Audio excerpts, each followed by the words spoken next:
নমস্কাৰ বন্ধু বান্ধৱীসকল, মই শফিকুল ইছলাম আৰু আপোনালোকে চাই আছে মোৰ দৰং পল্ট্ৰি ফাৰ্ম ইউটিউব চেনেলত।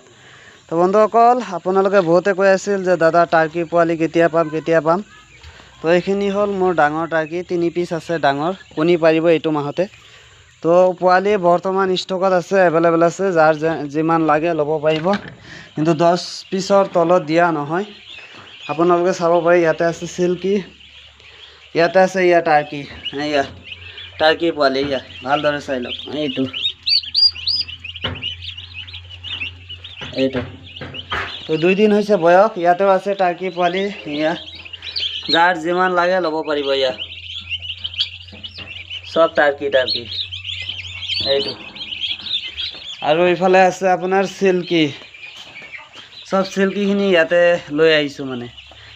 এয়া একমহীয়া পোৱালি ইয়াতে আছে, চিল্কি পোৱালি।